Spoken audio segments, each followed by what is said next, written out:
తెలంగాణకు వస్తే స్వేచ్ఛ డిజిటల్ పత్రిక సంచలన వార్తలతోని ప్రతిరోజు మీ ముందుకు వస్తుంది, ప్రేక్షకుల ఆదరణ పొందుతుంది. తాజాగా డిసెంబర్లో బిగ్ టీవీ సంచలన కథనాన్ని ప్రసారం చేసింది. రేవంత్ రెడ్డి ముఖ్యమంత్రిగా ప్రమాణ స్వీకారం చేసిన తర్వాత మొదటి అసెంబ్లీ సమావేశాలు జరుగుతున్న సమయంలోనే గత ప్రభుత్వ హయాంలో అటు మంత్రుల వద్ద పనిచేసిన వాళ్ళు ఏ రకంగా చేతి వాటాన్ని చూపించారనే దానిపైన ఒక స్టింగ్ ఆపరేషన్ చేసింది. ఆ స్టింగ్ ఆపరేషన్లో హరీష్ రావు పేసీలో పనిచేసే నరేష్ అనే వ్యక్తి అడ్డంగా దొరికాడు. లబ్ధిదారులకు ఇవ్వాల్సిన సీఎం రిలీఫ్ ఫండ్ చెక్కులను తన గుప్పెట్లో పెట్టుకొని ఆ చెక్కులు ఇవ్వడానికి లంచాలు డిమాండ్ చేస్తున్నారు. స్వయంగా బిగ్ టీవీ ఒక స్టింగ్ ఆపరేషన్ని చేసింది. అందులో చెక్కు ఇవ్వడానికి 60,000 రూపాయల చెక్కు బాధితులకు సంబంధించింది, లబ్ధిదారులకు ఇవ్వడానికి 5,000 రూపాయలు డిమాండ్ చేసి తీసుకున్నాడు. తాజాగా నారాయణఖేడ్ మెదక్ ఉమ్మడి మెదక్ జిల్లాకు సంబంధించిన పాట్లోత్ రవి నాయక్ అనే వ్యక్తి, ఆయన భార్య సుగుణమ్మ పాముకాటుకు గురైంది. 2022లో ఆమెకు చికిత్స చేయించారు. చికిత్స సమయంలో 5 లక్షలకు పైగా ఖర్చు అయింది. కానీ ఆమె చనిపోయింది. ఆమె చనిపోయిన తర్వాత తనకు ఆర్థిక సాయం అందజేయండి అంటూ సీఎం రిలీఫ్ ఫండ్కు పెట్టుకున్నారు. కానీ ఆయనకు ఆ సీఎం రిలీఫ్ ఫండ్ అందకపోవడంతో ఆ కార్యాలయాల చుట్టూతా తిరిగాడు. చివరికి మీకు సీఎం రిలీఫ్ ఫండ్ వచ్చేసింది, మీ పేరు మీద 85,000 రూపాయలు సీఎం ఆర్థిక సహాయం అందింది, ఆ చెక్కులు కూడా మీరు విత్డ్రా చేసుకున్నారంటూ చెప్పడంతో ఆయన ఆశ్చర్యపోయారు. వెంటనే పోలీస్ స్టేషన్లో ఫిర్యాదు చేశారు. తనకు ఎటువంటి ఆర్థిక సహాయం అందలేదు, తన పేరు మీద రిలీజ్ అయిన చెక్కులు ఎవరో కాజేశారంటూ చెప్పారు. బిగ్ టీవీ ఏ వ్యక్తి మీద అయితే స్టింగ్ ఆపరేషన్ చేసిందో అదే వ్యక్తి నరేష్, చాలా కీలకమైన వ్యక్తి. హరీష్ రావు పేసీలో కంప్యూటర్ ఆపరేటర్గా పనిచేశాడు. తాను హరీష్ రావు పిఎన్ అంటూ స్వయంగా అందరితో చెప్తూ ఉంటాడు.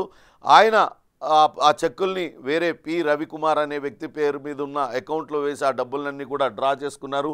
ఆయనకు సహకరించిన వంశీ వెంకటేష్తో పాటు ఓంకార్ అనే వ్యక్తిని కూడా అరెస్ట్ చేశారు. నిన్న జూబ్లీహిల్స్ పోలీసులు వాళ్ళని అదుపులోకి తీసుకున్నారు. ఎన్ని కోట్ల రూపాయల చెక్కులు వీళ్ళు ఈ రకంగా దోచుకొని ఉంటారో లెక్క తేలాల్సి ఉంది. అసలు సీఎంఆర్ఎఫ్లోనే భారీగా అవినీతి జరిగింది అనే వార్తను ముఖ్యమైన వార్తగా ఇచ్చారు. 200 కోట్లు కొట్టేసిన నేతలు అనుచరులు, ఏ వివరాలు లేకుండానే 85 కోట్లు చెక్కులు ఉన్నాయి. రాజకీయ లబ్ధి కోసం సీఎంఆర్ఎఫ్ నిధులు వాడారు. సిబిసిఐడి సిసిఎస్ గుర్తించినా పట్టించుకోలేదు. గత సర్కార్ నియోజకవర్గంలో 30 మందికి చెక్కులు ఇచ్చారు. దరఖాస్తు చేయని వారి పేరిట చెక్కులు వచ్చాయి. హరీష్ రావు పిఏ అరెస్టుతో వెలుగులోకి వస్తున్న వాస్తవాలు, నాటి అక్రమాలపై నేటి సర్కార్ నజర్ అంటూ వార్తను ఆ స్వేచ్ఛ పత్రిక ఎక్స్క్లూజివ్గా ప్రచురించింది. దీనికి సంబంధించి ఇప్పటికే అరెస్ట్ అయ్యారు 4 నిందితులు. వాళ్ళని అందరినీ కూడా పోలీసులు విచారిస్తున్నారు. ఇంకా ఎటువంటి అక్రమాలకు పాల్పడ్డారు, వీళ్లకు అక్కడ పైనుంచి అండదండలు అందించింది ఎవరు అనే దానిపైన విచారణ కొనసాగుతుంది. ఇక ట్యాపింగ్ కలకలం రేపుతుంది. టాపింగ్ వ్యవహారంలో మొత్తం అనేక మంది పోలీసులు ఒకే సామాజిక వర్గానికి చెందిన వాళ్ళు ఏ రకంగా వ్యవహరించారు, రేవంత్ రెడ్డి లక్ష్యంగా ఎలాగా ట్యాపింగ్ చేశారు, దానిపైన ఒక్కొక్కటిగా వెలుగు చూస్తున్నాయి. ఆ వాస్తవాలన్నీ కూడా విస్తుగొల్పుతూ ఉన్నాయి. దానికి సంబంధించిన వార్తను ముఖ్యమైన వార్తగా ఇచ్చారు. ట్యాపింగ్ కేసులో అరెస్ట్ అయిన తిరుపతన్న మొదటి నుంచి కూడా వివాదాస్పదుడు, వివాదాలతోనే ఆయన పోలీస్ హిస్టరీ అంతా కూడా కొనసాగింది. సదాశివపేటలో ఆయన ఇన్స్పెక్టర్గా పనిచేస్తున్నప్పుడు లాకప్ జరిగింది. నయీంతో చాలా సన్నిహితంగా ఉండేవాడు. నయీం డైరీలో తిరుపతన్న పేరు ఉంది. అప్పుడు సస్పెండ్ చేశారు. తిరిగి మళ్ళీ ఆయన్ను లోపలికి తీసుకున్నారు, సర్వీస్లోకి తీసుకున్నారు. మొత్తం మీద అనేక వివాదాల్లో ఉన్న తిరుపతన్న మరోసారి ట్యాపింగ్ వ్యవహారంతో తెర మీదకి వచ్చారు. అడిషనల్ ఎస్పీగా ఉన్నారు. ఈయన కూడా అనేక మంది నేతల ఫోన్ల నంబర్లు ఇచ్చి వాటిలన్నింటినీ ట్యాపింగ్ చేయించారన్న ఆరోపణలు ఎదుర్కొంటున్నారు. ఇక ఈనాడు పత్రిక కనుక చూసినట్లయితే నిన్న ఉప్పల్లో ఐపీఎల్ మ్యాచ్ జరిగింది. ఐపీఎల్లో ఈ గతంలో ఎప్పుడూ లేనంత భారీ స్కోరు నమోదైంది. గతంలో ఉన్న స్కోర్ కంటే ఈసారి ఎక్కువ రికార్డ్ అయింది. గతంలో 246 రన్సే కొట్టారు. కానీ నిన్న చూసినట్లయితే అటు మ్యాచ్లో 277 స్కోర్ కొట్టారు. సిక్సర్లు, ఫోర్లతో ఉప్పల్ స్టేడియం అంతా హోరెత్తిపోయింది. అటు క్రికెట్ అభిమానులకి కన్నుల పండుగగా ఈ మ్యాచ్ కొనసాగింది అంటూ ముఖ్యమైన వార్తగా ఇచ్చారు. ఇక నిన్న అటు హైకోర్టుకి బద్వేల్లో రాజేంద్ర నగర్లో 100 ఎకరాలను రేవంత్ సర్కార్ కేటాయించింది. దానికి సంబంధించి శంకుస్థాపన చేశారు. సీజే చంద్రచూడ్ సింగ్ ఆయన చేతుల మీదుగా శంకుస్థాపన కార్యక్రమం చేశారు.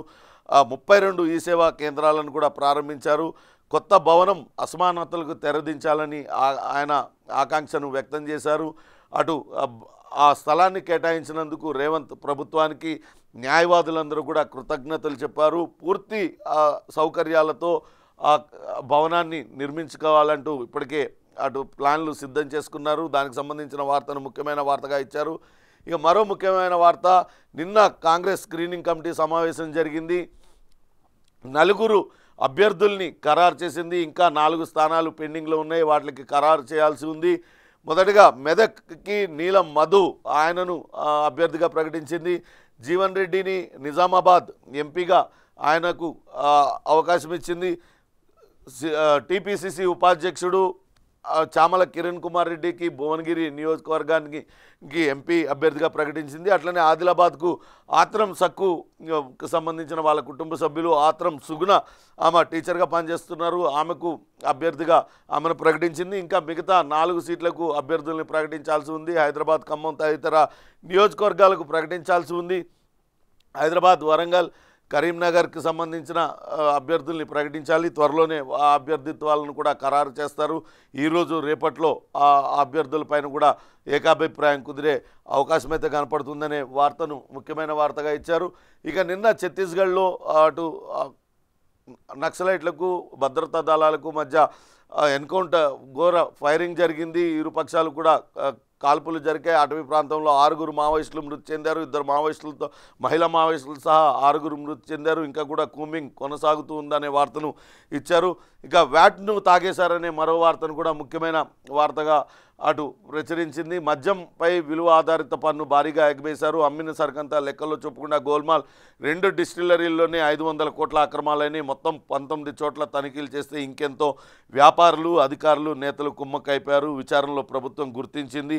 ఈ వ్యాట్ ఎగ్గొట్టినట్లుగా ప్రాథమిక విచారణ జరిపింది. ఇందులో ఎవరెవరు వ్యాపారస్తుల పాత్ర ఉంది, వాళ్ళకి సహకరించిన అధికారులు ఎవరు, కేవలం 2 చోట్ల తనిఖీలు చేస్తేనే 500 కోట్ల మేరకు అక్రమాలు బహిర్గతమయ్యాయి. మొత్తం 19 చోట్ల గనక తనిఖీలు నిర్వహిస్తే ఇంకెన్ని వందల కోట్ల రూపాయల అక్రమాలు వెలుగు చూస్తాయంటూ వార్తా కథనాన్ని ఈనాడు. ఇక ఆంధ్రజ్యోతి కనుక చూసినట్లయితే ఎంపీ అభ్యర్థుల జాబితాకు సంబంధించిన వార్తను ముఖ్యమైన వార్తగా ఇచ్చారు. అటు భువనగిరికి చామల కిరణ్ కుమార్ రెడ్డితో పాటు కాంగ్రెస్ సీనియర్ నేత జీవన్ రెడ్డికి నిజామాబాద్ టికెట్, అట్లనే నీలం మధు ఆయన గత ఎన్నికల్లో శాసనసభ ఎన్నికల్లో కాంగ్రెస్ పార్టీలో చేరారు. తిరిగి ఆయనకు టికెట్ కేటాయించింది మొదటగా. ఆ తర్వాత వేరే ఒత్తిళ్లు రావడంతో అక్కడ కాటా శ్రీనివాస్ గౌడ్కి ఇచ్చింది. దాంతో నీలం మధు బీఎస్పీ నుంచి పోటీ చేశారు, గట్టి పోటీ ఇచ్చారు. తిరిగి కాంగ్రెస్ విజయం సాధించిన తర్వాత ఆయన కాంగ్రెస్ గూటికి చేరుకున్నారు. ఇప్పుడు మెదక్ ఎంపీగా ఆయన కాంగ్రెస్ పార్టీ రంగంలో దించింది. ముదిరాజ్ కులానికి సంబంధించి సామాజిక వర్గానికి సంబంధించిన నీలం మధు ఆ సామాజిక వర్గంలో మంచి పట్టు ఉంది. బీసీ సామాజిక వర్గానికి సంబంధించి ఆ ఓట్లన్నీ కూడా మధు పడతాయి, గట్టి పోటీ ఇస్తారనే ఉద్దేశంతో నీలం మధు అభ్యర్థిత్వాన్ని ఖరారు చేసినట్లుగా చెప్తూ ఉన్నారు. ఇక ట్యాపింగ్ వ్యవహారంలో మరో పోలీస్ అధికారి పాత్ర ఉంది అంటూ ముఖ్యమైన వార్తగా ఇచ్చారు. గత ప్రభుత్వ పెద్దలకు సమీప బంధువు, నాన్ క్యాడర్ అయిన కీలక పోస్టింగ్లు ఇచ్చారు. అది పంజాగుట్ట పోలీసులు ఏదైతే దర్యాప్తు చేస్తున్నారో వెస్ట్ జోన్ పోలీసుల దర్యాప్తులో వెల్లడైంది. ట్యాపింగ్లో మొత్తం 15 మంది ఎస్ఐబి అధికారుల పాత్ర ఉంది. వారందరికీ త్వరలోనే నోటీసులు ఇవ్వనున్నారు. ఈ స్పెషల్ టీంని ఏర్పాటు చేసుకొని వాళ్ళు భారీగా డబ్బులు ఆర్జించారు అనే వెలుగు చూస్తున్నాయి. బీఆర్ఎస్ అధినేత కేసీఆర్ గెలుపు కోసం కామారెడ్డిలో కూడా వార్ రూమ్ ఏర్పాటు చేశారు. మహబూబ్ నగర్లో పోలీస్ స్టేషన్ పక్కనే ట్యాపింగ్ కేంద్రాన్ని ఏర్పాటు చేసుకున్నారు. ఇప్పటికే దీనికి సంబంధించి ఎన్ఎం శ్రీనివాసరెడ్డి ఆయన డీజీపీని కలిశారు. అటు బీజేపీలో కూడా ఇవి ప్రకంపనలు సృష్టిస్తూ ఉన్నాయి. అటు రఘునందన్ రావు కావచ్చు, కిషన్ రెడ్డి వాళ్ళందరూ కూడా మాట్లాడారు. ఫోన్ ట్యాపింగ్ జరుగుతుంది, గత ప్రభుత్వం ఫోన్ ట్యాపింగ్ చేసిందంటూ.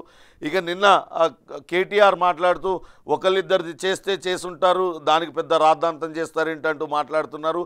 అసలు ఎందుకు చేయాలి ఫోన్ ట్యాపింగ్ అంటూ ప్రశ్నిస్తూ ఉన్నారు. కేవలం సంఘ విద్రోహ శక్తులపైన నిఘా పెట్టాల్సిన పోలీసుల్ని ఇష్టారాజ్యానికి సొంతంగా వాడుకున్నది కాక ఒకరిద్దరి పైన చేశారేమో దానిలో తప్పే ఉందా అంటూ సమర్థించుకునే ప్రయత్నం చేయడం ఎంతవరకు సబబు?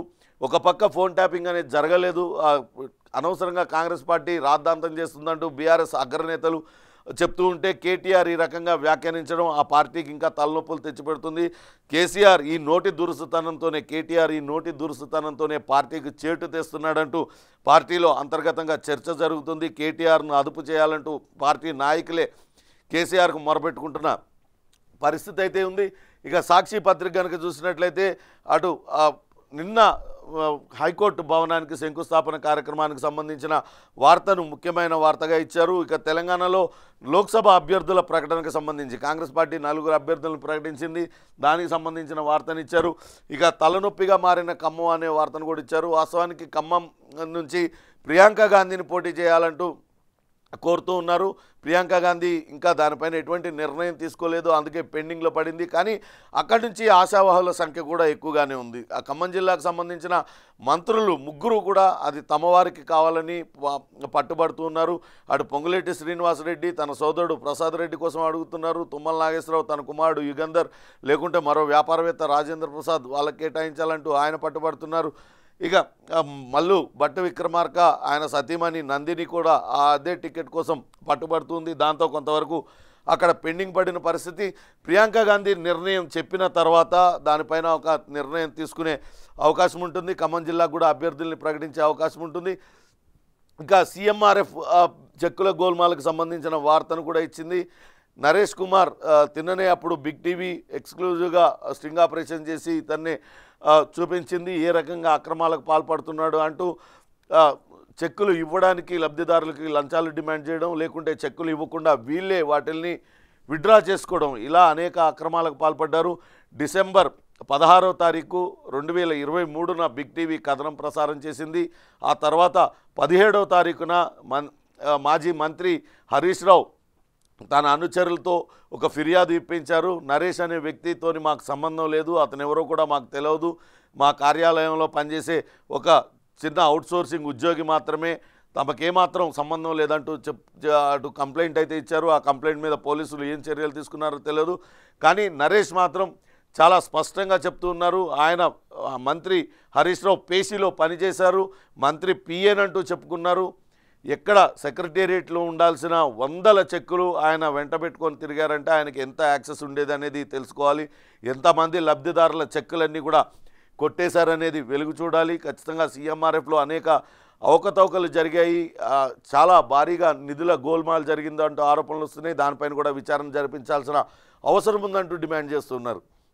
ఇక ట్యాపింగ్ పేరుతో డైవర్ట్ చేస్తున్నారంటూ నిన్న రేవంత్ రెడ్డి పైన కేటీఆర్ ఆయన విమర్శలు చేశారు. ఒకరిద్దరు చేస్తే చేసుంటారేమో, పెద్ద రాద్ధాంతం చేస్తున్నారంటూ ఆయన వ్యాఖ్యానించారు. ఆయన నిన్న మల్కాజ్గిరికి సంబంధించి పార్లమెంట్ నియోజకవర్గానికి సంబంధించిన సమీక్షా సమావేశంలో కేటీఆర్ ఆ రకమైన వ్యాఖ్యలు చేశారు. దాంతో తీవ్రస్థాయిలో పార్టీలోనే విమర్శలు వెల్లువెత్తుతున్నాయి.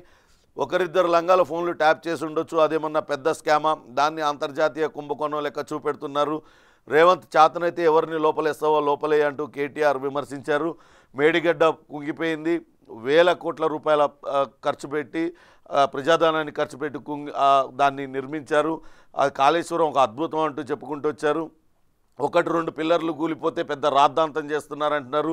నేషనల్ డ్యామ్ సేఫ్టీ అధికారులు ఇతర నిపుణులు అందరూ కూడా మీదే తప్పు అని చెప్తున్నప్పటికీ కూడా సమర్థించుకునే ప్రయత్నం చేస్తున్నారు. ఇప్పుడు సిగ్గు లేకుండా ఫోన్ ట్యాపింగ్కి పాల్పడి ఇప్పుడు కూడా సమర్థించుకునే పని చేస్తున్నారు.